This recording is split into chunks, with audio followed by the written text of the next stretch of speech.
Hi friends, నేను మీ శ్రీనివాస్ని. అందరికీ దీపావళి శుభాకాంక్షలు. ఆంధ్రప్రదేశ్లో గూగుల్ డేటా సెంటర్ అయితే తీసుకురావడం జరిగిందనమాట. దీన్ని మనకు 2028 కల్లా దీన్ని ఓపెన్ చేస్తామని అయితే వీళ్ళు చెప్తున్నారు అనమాట. దీనివల్ల చాలా మందికి ఉద్యోగ అవకాశాలు అయితే లభిస్తాయి ఫ్రెండ్స్, అందరికీ. కాబట్టి అందరూ చదువుకునే వాళ్ళు దాని మీద దృష్టి పెట్టండి. అందులో ఒక డేటా సెంటరే కాదు, గూగుల్ వచ్చేసిందంటే మిగతా కంపెనీలు కూడా ఇక్కడికి వచ్చేస్తాయి. ఒక ఐటీ హబ్గా అయితే అయిపోతుంది మనకు విశాఖపట్నం. కాబట్టి మన ఆంధ్రప్రదేశ్లో చదువుకున్న వాళ్ళు ఆంధ్రప్రదేశ్లోనే ఉద్యోగం తీసుకోవచ్చు అనమాట. చాలా మంది బయట పోయి చదువుకుంటున్నారు, బయట పోయి ఇబ్బంది పడుతున్నారు. వీళ్ళందరికీ ఇది ఒక మంచి అవకాశం అని చెప్పొచ్చు. ఇక్కడ నుంచి 12 దేశాలకి వాళ్ళు కనెక్టివిటీని అయితే తీసుకురాబోతున్నారు అనమాట. కాబట్టి చాలా పెద్ద, అంటే దగ్గర దగ్గర 1,50,000 కోట్ల రూపాయలు దీని మీద పెట్టుబడి అయితే పెడుతున్నారు అనమాట. ఒక పెద్ద డేటా సెంటర్, అంటే మనకు కాలిఫోర్నియా తర్వాత ఇంకా నెక్స్ట్ డేటా సెంటర్ ఇదే అనమాట. అంత పెద్ద ఇన్వెస్ట్మెంట్ మనకు ఆంధ్రప్రదేశ్కి రాబోతుంది. కాబట్టి మీరందరూ కూడా దాని మీద దృష్టి పెట్టండి, బాగా చదవండి. ఇప్పుడు ప్రస్తుతం ఉండే స్టూడెంట్స్కి అందరికీ ఇది చాలా ఉపయోగపడుతుంది.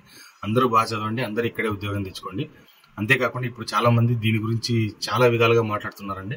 వీటన్నిటిని పక్కన పెట్టండి. ఒకప్పుడు మైక్రోసాఫ్ట్ మనకు హైదరాబాద్కు వచ్చిన, ఇప్పుడు గూగుల్ మనకు వచ్చిన, దీనికి రెండింటికి కారణం చంద్రబాబు నాయుడు గారే. ఆయన పీరియడ్ లో ఏదో ఒకటి తీసుకొని వస్తారు అనమాట. ఇంతకు ముందు కూడా మనకు 2014-19 పీరియడ్ లో కూడా మనకు కియా మోటార్స్ అనేది తీసుకొచ్చారు. ఇప్పుడు గూగుల్ తో పాటే చాలా కంపెనీస్ వస్తాయి. వాళ్ళ అంచనా ప్రకారమే 1,40,000 ఉద్యోగాలు ఇస్తామని చెప్తున్నారు. దీనికి తోడు మనకు ఇంకొక 1,00,000 ఉద్యోగాలు వచ్చేదానికి కూడా ఛాన్స్ ఉంటుంది అనమాట. చాలా మందికి ఉపాధి అవకాశాలు లభిస్తాయి. అంతేకాకుండా చాలా మందికి బిజినెస్ పరంగా కూడా ఇది చాలా ఉపయోగపడుతుంది అనమాట, ఎంత పెద్ద గూగుల్ సెంటర్ మనకి ఇక్కడ రావడం వలన. కాబట్టి ప్రతి ఒక్కరూ దీన్ని సద్వినియోగం చేసుకోండి. అంతేకాకుండా పక్కన వాళ్ళు చెప్పేది వినొద్దండి. ఒక్కొక్కరు ఒక్కొక్క మాట అయితే దీని మీద చెప్తున్నారు అనమాట. మేమే తీసుకొచ్చాం, దీన్ని రాజకీయ పరంగా చూడొద్దండి. ఇది ఒక మంచి మార్పు. మన ఆంధ్రప్రదేశ్కి రావడం చాలా మంచి విషయం. ఎందుకంటే చాలా రాష్ట్రాలు ఉన్నాయి, అందరూ అన్ని, కానీ మనం మాత్రం ఇక్కడ అన్ని అవకాశాలు ఏర్పాటు చేశారు. అందుకే ప్రత్యేకంగా చంద్రబాబు నాయుడు గారికి, అలాగే ఆయన కొడుకు లోకేష్ గారికి, ఇద్దరికి కూడా ఇది ఒక మంచి మైల్ రాయి విధంగా ఉండిపోతుంది వాళ్ళ లైఫ్ మొత్తం కూడా.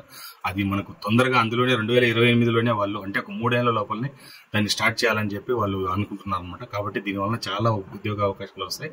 ఇంతే ఫ్రెండ్స్, వీడియో నచ్చితే లైక్ చేయండి, షేర్ చేయండి, సబ్స్క్రైబ్ చేయడం మాత్రం మర్చిపోదండి. ఇలాంటి మంచి వీడియోస్తో మళ్ళీ కలుస్తాం. అంతవరకు బాయ్ బాయ్.